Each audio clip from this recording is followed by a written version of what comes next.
Morning guys, this is my ultimate guide to setting up an aquascape, coming from someone new to the hobby, including a quick lapse of the first 12 months of building my tank. I have had plenty of problems, but have overcome them in time.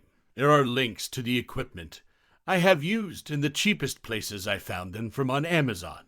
I will go more in depth into specifics in other videos, but for now, here's a quick look at the basics of a setup. First, choose your tank carefully, and always go for the maximum size you can house. Small tanks look amazing, but you need to accept water parameters can change quickly and require more water changes than a larger tank. Lighting, filter, heater, tank all listed below, along with the dechlorinator and medical bacteria I use. First, you want to pick your hardscape, whether it be stone or wood or pebbles. Be sure to avoid tufa rock or coralline stone, as this will push your pH up to high. Your ideal normal pH in the tank should be about 7 to 7.5.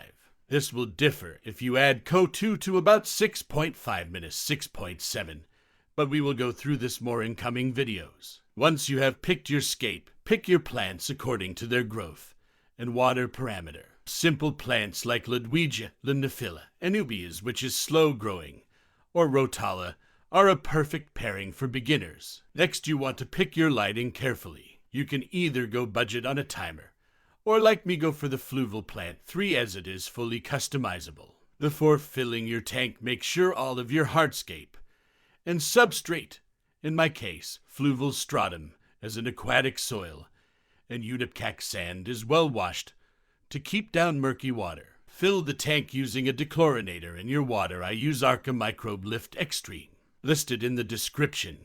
And make sure the water isn't stone cold, but I would advise not using cold water, but only if you have a boiler rather than a water tank. Set your heater to 24 degrees. I originally ran mine to 22, but had to increase the temperature as I have a cheeky female betta in the tank now. I run a Fluval 407 external filter as it's a densely planted tank and holds 110 liters of water due to the hardscape. You can use other filters, but I chose an external for ease of cleaning and the sheer volume of water it moves. You need to aim for approx 10 times the volume of the tank an hour to keep your water crystal clear and C2 equally dispersed. I use metal lily pipes and 20 D and 17 millimeters I D pipe and tapered the ends to fit the filter. Finally, the media in the filter I took out and made my own. Completely up to you, but I ditched all carbon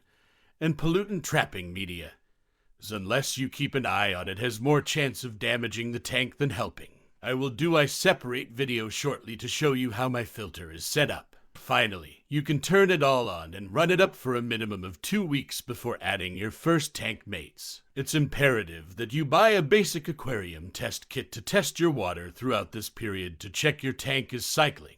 Having a lot of live plants in your tank speeds this up exponentially. Finally, for maintenance, in this first few months I would recommend a minimum of 30% water change. Personally, I carried out 40% water change every 3 days to keep the water and nutrients as low as possible. It's well known that aquatic soil is very rich in nutrients as these build up quickly. After your first 3 months, you can drop it down to once every 4 to 5 days, but I would do 50% water changes. Do not be afraid of big water changes, just make sure you use the correct dechlorinator and match the water temperature. If you have any harmful chemicals, ammonia, nitrite, nitrate, etc., a 50% water change halves the concentration. Please feel free to ask any questions.